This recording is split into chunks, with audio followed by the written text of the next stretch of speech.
साल 2021 में टीएमसी को 50% महिला वोट मिले और बीजेपी को 36%। तो ये जो गैप था 14% का, ये अंतर बड़ा पैदा कर गया। साल 2024 में यह आंकड़ा और बढ़ गया। लोकसभा चुनाव में टीएमसी को 53% महिला वोट मिले और बीजेपी को 33%, यानी 20% का गैप। साल 2016 में टीएमसी को 47% महिला वोट मिले थे और 2011 में 49%। यानी ममता बनर्जी को बंगाल की महिलाओं का लगातार साथ मिल रहा।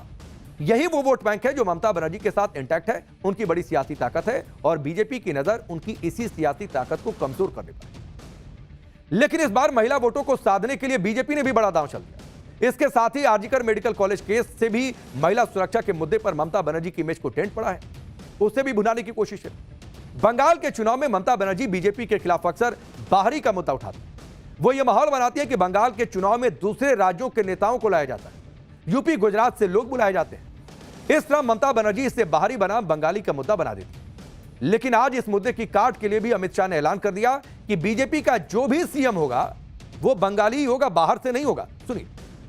देखो, हम तो कोई वंश परंपरागत पार्टी नहीं है कि दीदी के बाद भतीजा बनेगा।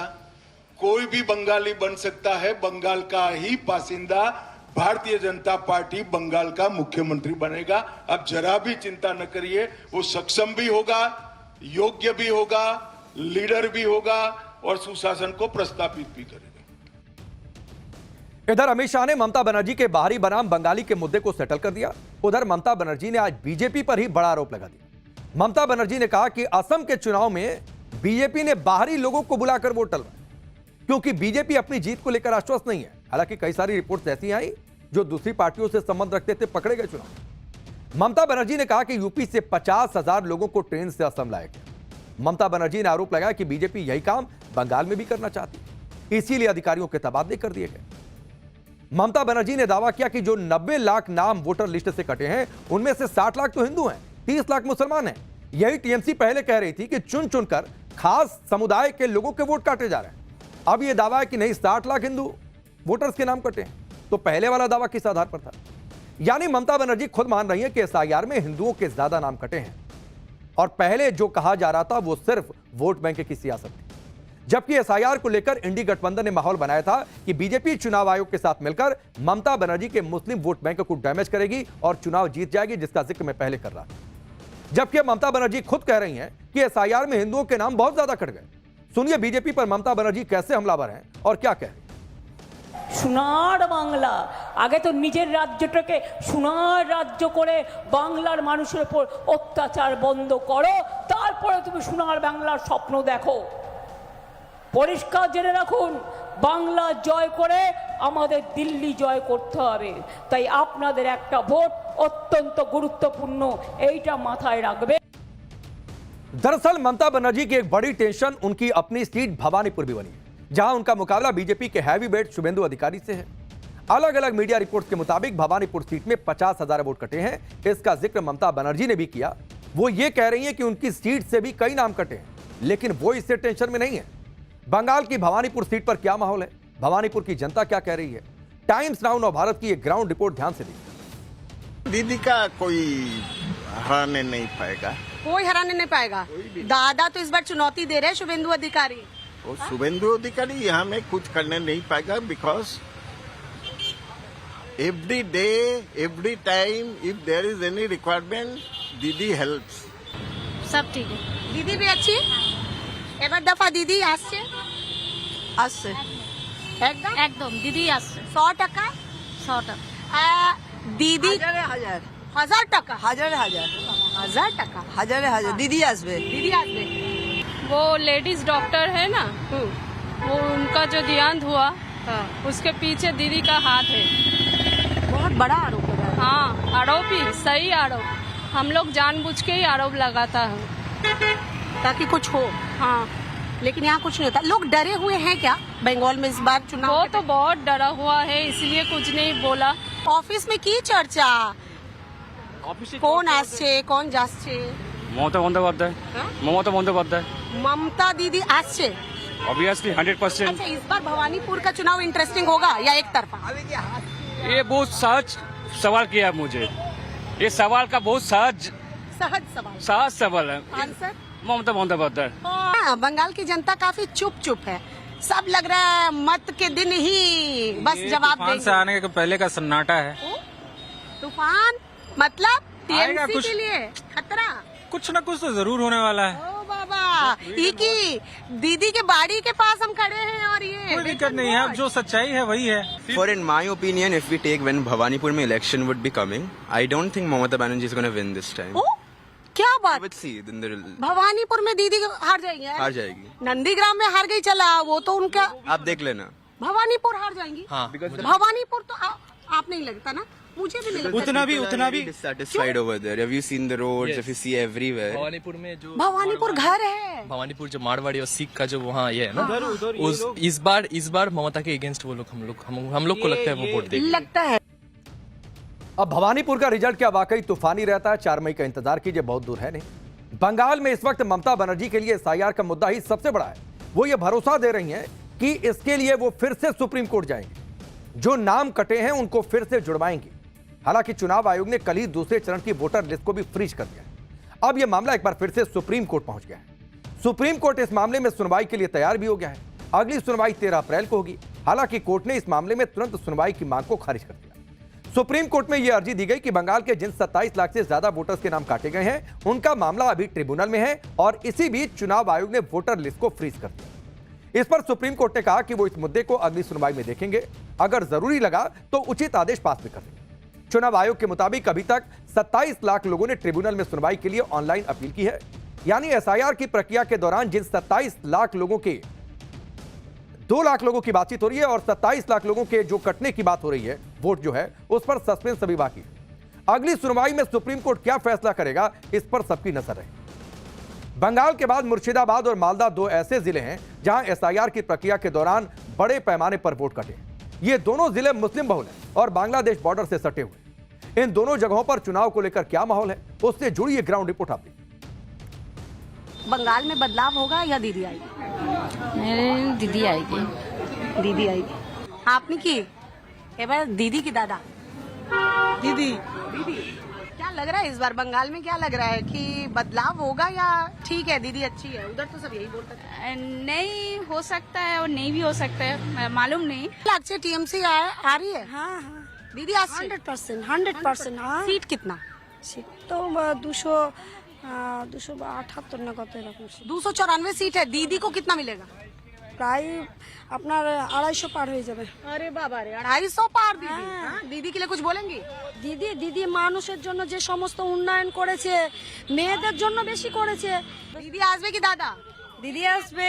हाँ দিদি আসবে। दीदी আসবে। হ্যাঁ। हाँ, टका मिल रहा है? হ্যাঁ 1,500 করে। হ্যাঁ मिल रहा है। हाँ। फायदा है, यही से दीदी आएगी। হ্যাঁ हाँ? হ্যাঁ দিদি और आएगी। दीदी के लिए क्या बोलेंगे? नारा क्या लगाएंगे? दीदी के लिए वो सब कुछ बोलेंगे, दीदी हमारा जान है, प्राण है सब।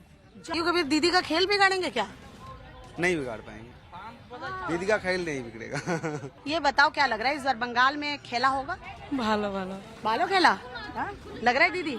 थोड़ा परिवर्तन भी प्रयोजन है। हम लोग लड़की लोग की सिक्योरिटी बहुत ज्यादा ये जरूरी एक मुद्दा है, ये जरूरी है। सिक्योरिटी होनी चाहिए। तो महिला सुरक्षा इस बार तो मुद्दा बनने वाला है पश्चिम बंगाल के चुनाव में। हमारा है हवा खाने के लिए थोड़ा थोड़ा बहुत गर्मी है ना। हाँ हाँ लाल कलर, लाल झंडा नहीं आएगा। लाल झंडा नहीं नहीं आएगा आएगा तो पंजाब वो हुमायूं का झंडा आएगा। हुमायूं हुमायूं का झंडा आएगा। এবার দেখা কি লাগছে, सब বলছে দাদা আসছে না दीदी আসছে। এদিকে তো হুমায়ুं का भी दादा का कोई बात नहीं है, दीदी ही रहेगा।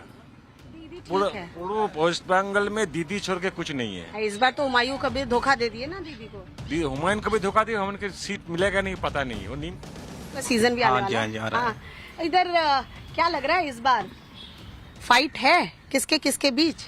ऑफ कोर्स टीम से जीतेगा।